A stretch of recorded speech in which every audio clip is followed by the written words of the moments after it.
नामुमकिन होता है। इस वीडियो को देखें तो ये बच्चे अपने पैसों को जोड़कर एक छोटा पिज्जा खाने के लिए इस बड़े रेस्टोरेंट में गए हैं, लेकिन उनके पहने हुए कपड़ों को देखकर उन्हें वहाँ से बाहर निकाला गया। मामूली तौर पर एक तरफ जहाँ अमीर लोग बड़े 5 स्टार रेस्टोरेंट में जाते हैं, वहाँ दूसरी तरफ गरीब लोग छोटे रेस्टोरेंट में जाते हैं। यहाँ ये प्लेट 3000 रुपए तो वहाँ ये प्लेट 30 रुपए में फर्क तो बहुत है, ये मैं मानता हूँ, लेकिन हम सब मनुष्य एक समान तो हमारे अधिकार एक समान। ये बात जानने के लिए मैंने एक किसान को काम पर रख लिया। ये किसान है जो 5 स्टार होटल पर जाकर ये पूछने वाले हैं कि मुझे प्यास लगी है, पानी दे दीजिए। इस सवाल का उन्हें क्या जवाब मिला, आइए देखते हैं। उनके कपड़े तो ठीक ठाक हैं, अंदर जाने के लिए बुरे नहीं हैं।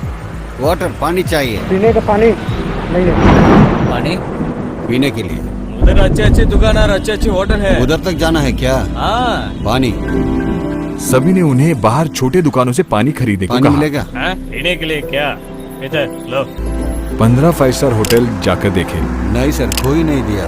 पानी मांगता है तो बोलता है नहीं है। मैं पूछा कि अंदर जाके पी सकता हूँ क्या? अंदर जाने के लिए मना किया। अच्छा। अंदर नहीं जाने दिया साहब। इस अनपेक्षित व्यवहार से मन भारी हुआ। जिस देश में किसान को महाराजा माना जाता है, उसी देश में किसान के साथ ऐसा व्यवहार देखकर आसमान भी गरजने लगा। इंडिया में 1867 के एक एक्ट के मुताबिक 5 स्टार होटल में सभी को, चाहे वो ग्राहक हो या ना हो, रेस्टोरेंट का इस्तेमाल और पीने का पानी मिलना चाहिए। इस केस में मान लेते हैं कि रेस्टोरेंट के कस्टमर्स को अच्छा नहीं लगता, लेकिन अगर कोई आदमी प्यास के कारण पानी मांगे तो उसे पानी देना चाहिए। करोड़ों रुपए बनाने वाले रेस्टोरेंट को एक गिलास पानी देने में क्या नुकसान हो जाता। इसलिए उस दिन हम उसी रेस्टोरेंट गए जहाँ उन्हें मना किया था और वहाँ पर खाना खिलाया। इतने बड़े होटल में खाने के लिए हम बस नहीं है। ऐसा कुछ नहीं है।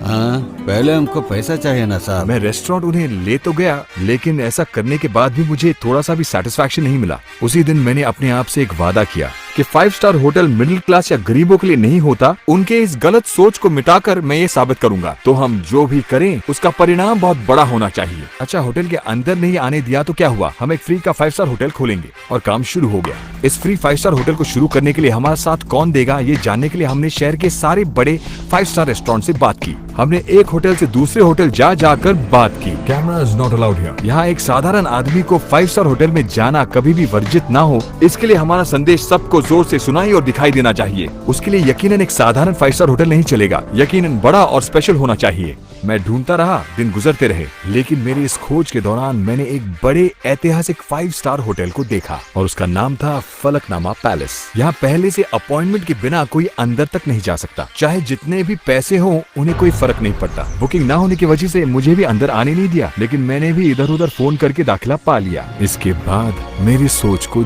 जान मिली। हैदराबाद शहर के 2000 फीट के ऊपर इस पैलेस को देखा तो बाकी सारे 5 स्टार होटल हमसे कहीं दूर नीचे दिख रहे थे।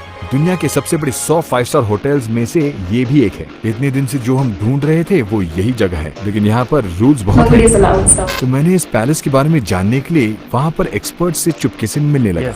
हाँ, मुझे भी आपसे मिलकर बहुत खुशी हुई। आप मुझे बताइए मैं आपकी कैसी मदद कर सकता हूँ। फलकनुमा पैलेस पर एक वीडियो बनाने की इच्छा बताकर पैलेस के बारे में वो जो जानते हैं उनसे बताने की गुजारिश की। एक जमाने में दुनिया के सबसे अमीर छठी निजाम का महल था ये।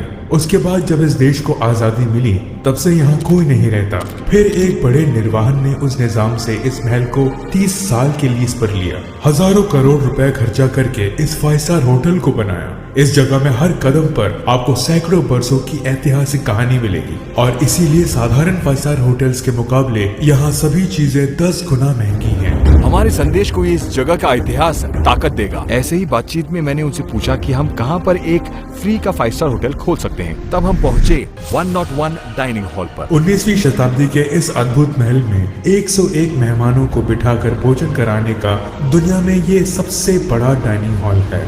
इस डाइनिंग हॉल की विशेषता ये है कि किसी भी कोने से बात करने पर हर जगह सुनाई देती है। यहाँ सोने और चांदी के बर्तनों में ही खाना परोसा जाता है। इस डाइनिंग टेबल पर बहुत बड़े बड़े लोगों ने आके खाना खाया है। इस ऐतिहासिक टेबल पर खाना खाने के लिए एक मेहमान को 30,000 रुपए खर्च करना पड़ता है। निजाम के लिए उस जमाने में जैसा खाना बनाते थे वैसे ही अभी भी बनाते हैं।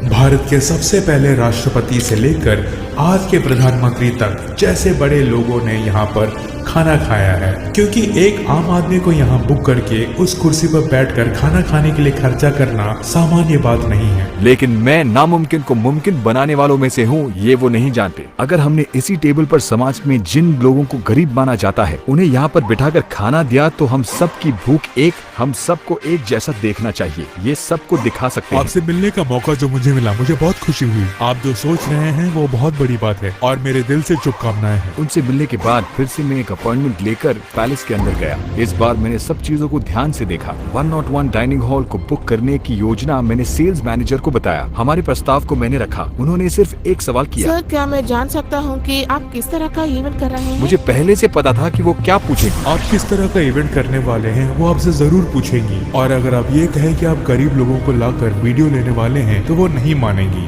इसीलिए उसका जवाब आप सोच कर देना। उनके मना करने के बावजूद मैंने उनसे सच कहा। मैंने कहा कि मेरे सब्सक्राइबर्स में से कुछ लोगों को आपके 5 स्टार होटल की विशेषता के बारे में बताना चाहता हूँ। फिक्र न करें, हमारे पास और कोई चारा नहीं है। ये जो वाटर बॉटल ला रहा है उसे लेकर यहाँ हर कर्मचारी को पता है कि हम YouTube वीडियोस बनाते हैं। उनमें से कई हमारे सब्सक्राइबर्स भी हैं, इसलिए मैंने खुल के अनुरोध किया। हम चाहते हैं कि आप अपने अनुरोध को एक ईमेल में लिखकर भेजें। मेल भेजने के 2 दिन बाद हम आपको जवाब देंगे। उनके कहने पर मैंने उन्हें ईमेल भेज दिया कि हमें इस दिन पर 101 डाइनिंग हॉल बुक करना है, लेकिन उस 30,000 के लिए वो लंच प्लेट में क्या क्या रखेंगे, ये सवाल मेरे मन में दौड़ रहा था।